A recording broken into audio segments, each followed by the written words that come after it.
go. All right. We can do that over, start over again or whatever, that was fun. Okay. And one of the questions. Good night. Well, no, so tell us a little bit about yourself. My name's Dino. I'm from East Boston. 35 years old. Been an addict for 13 years. I have a 7-year-old son.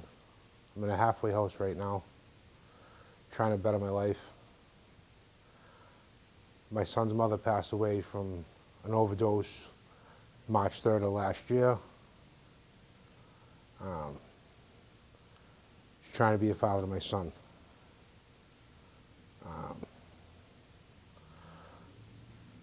Grew up in East Boston to a good family. My mom and dad never used drugs, never drank.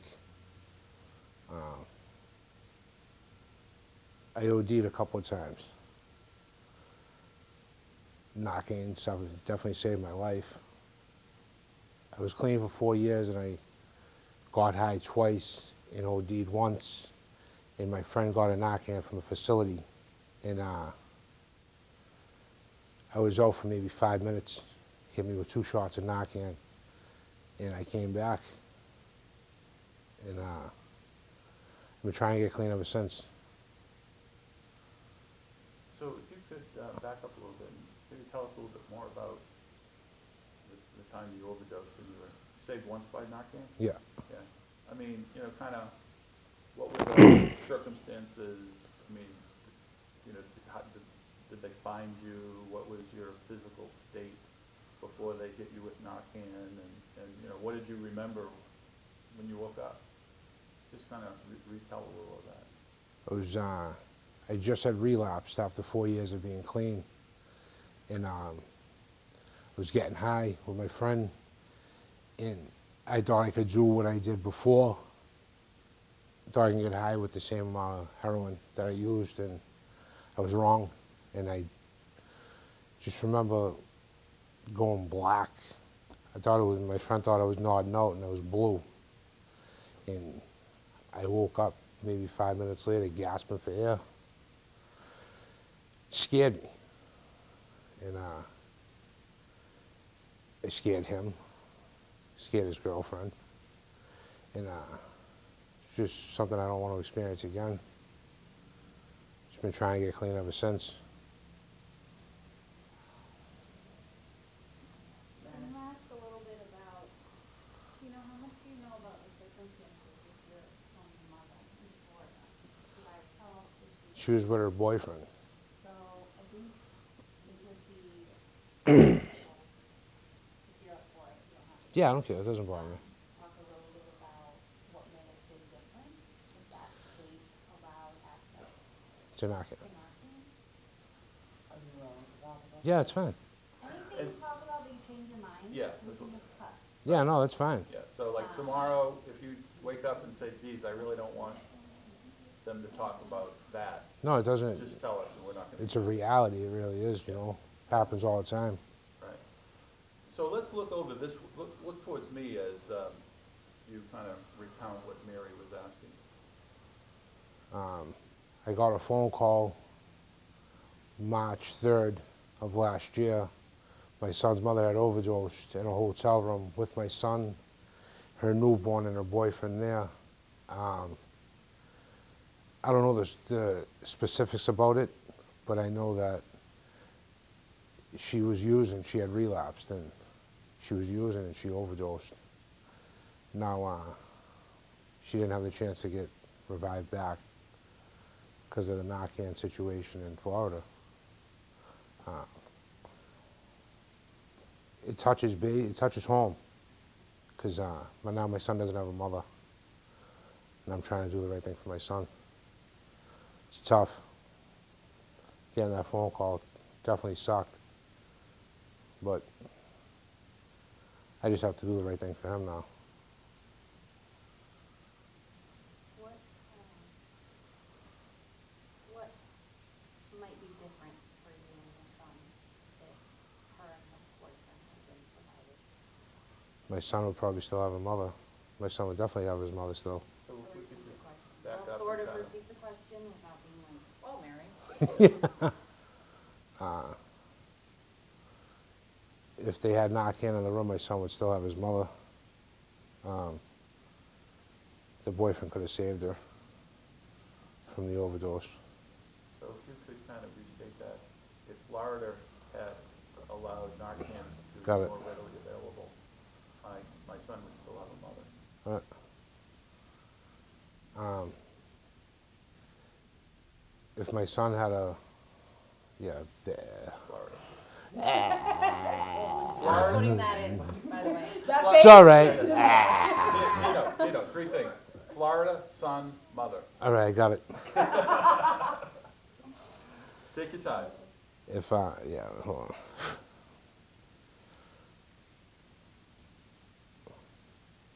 If Narcan was more readily available in Florida, my son would definitely still have his mom. It's hard to get that phone call, especially for my son not having his mom. Touchy subject, but it's real. Happens every day. What do you think about people saying that only medical professionals should have Narcan? It's crazy.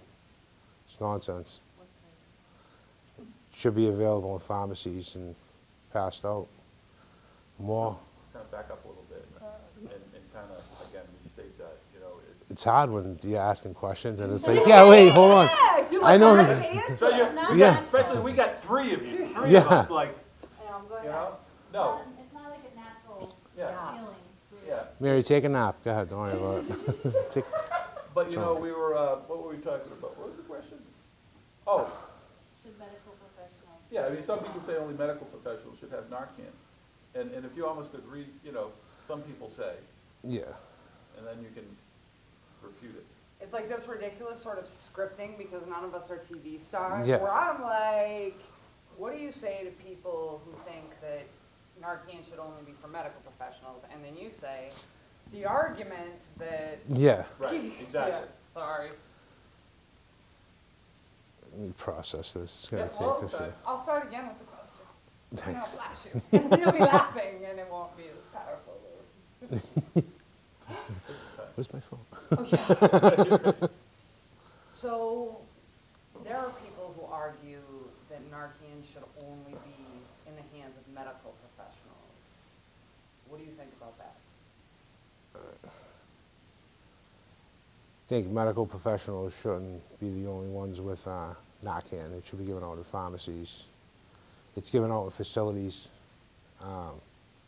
It should be more readily available for the public, not just medical professionals by themselves. Saves lives. Saved my life.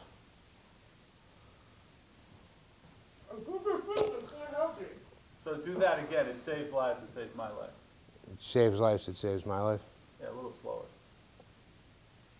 It's Well, you said it perfectly the last time, but we heard a little grunt. it's You said it perfectly the last time, but we had a little grunt over there. it saved my life. It was readily available. It saved my life. It saved me. Any others? I got a few questions.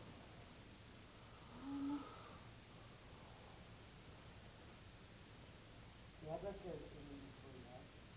Something like that. When you say, can you just go back and say, when you said Narcan is available for the public and you give it out at facilities, can you just say, you give it out at facilities like detoxes, Holdings. halfway houses? Yeah, because it's tacked all over the wall at mine.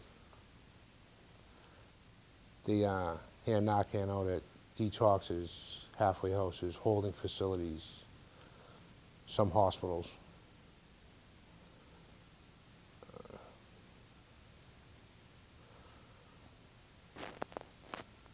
Let's back up a little bit. So tell us what you're up to now.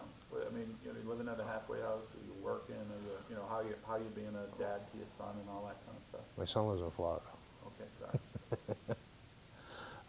I'm in a halfway house at the time. I plan on going back to school in September to get my drug and alcohol abuse counseling license. I had clean time before, I can get it back, I know I can. Just tired of getting high. Need to be a productive member of society. He didn't listen to Ashley's video, did he? No. Yeah, I know. Very good. I had to feed that line before. You did it yourself. So, you know, it's a disease that's very difficult to overcome. And you've been battling recovery. I mean, you know, share a little bit about, you know, relapsing and the nature of the disease and, you know, just how difficult it is to beat it. Been using it for almost 15 years now. In and out of treatment facilities, I can't even count how many times. I'd get 30 days clean, I'd relapse. I'd get a hangnail, I'd relapse. I'd stub my toe, I'd relapse. It's a progressive disease. I started off sniffing heroin, and then I started shooting it 3 months later. I've been overseas for 7 months to try to stop getting high, and the second I get back to the United States, I started getting high right away. I've lived in Florida to get clean, and it didn't work.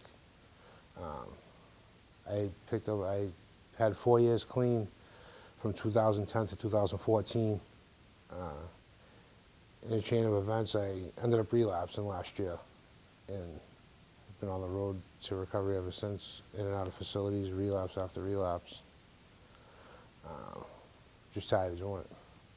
You know, did you ever, when you were a kid, think that you would end up shooting heroin?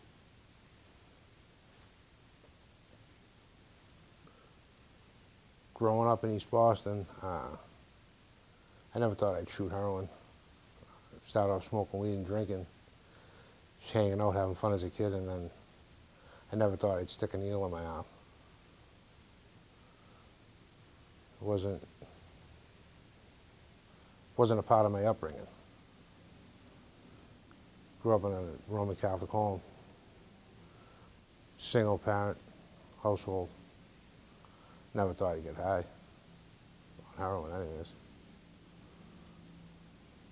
So could you share that again, but also you never thought you were gonna be shooting heroin, but you probably had a lot of dreams and hopes too, as a young kid, about, you know, what you wanted to do or whatever.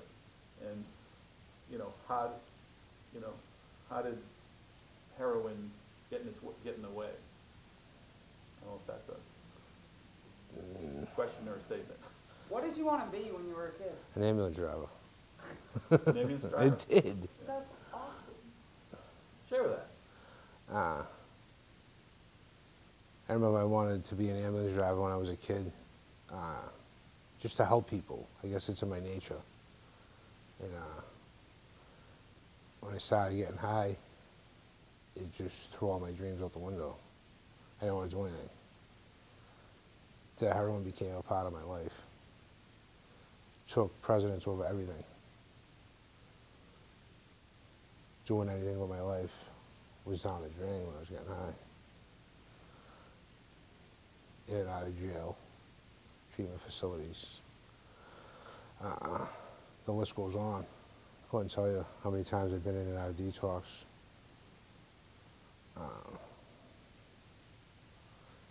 It's a tough disease to beat.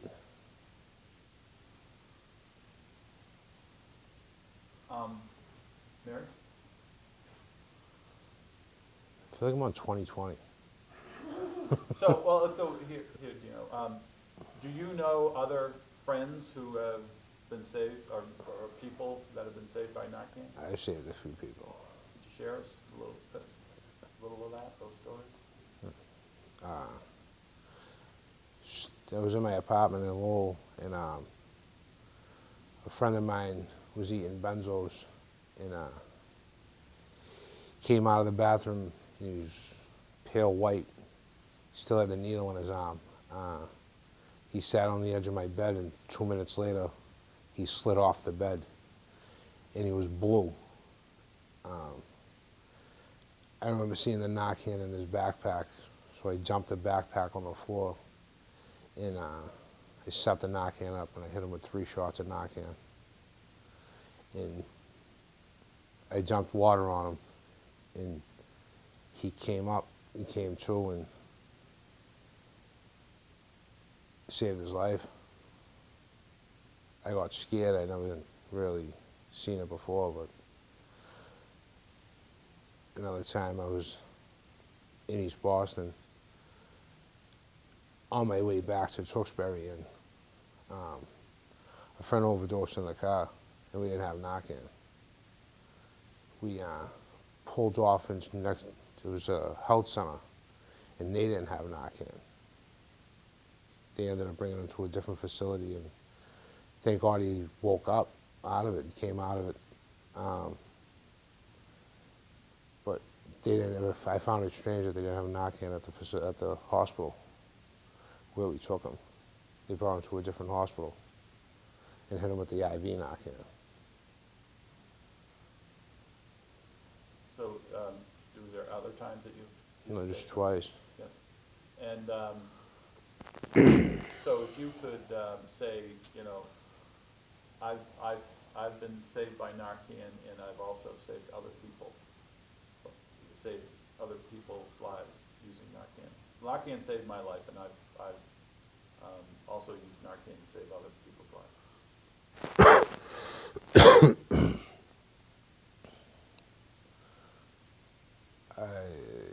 I was saved by Narcan, and I've saved other people's lives with Narcan.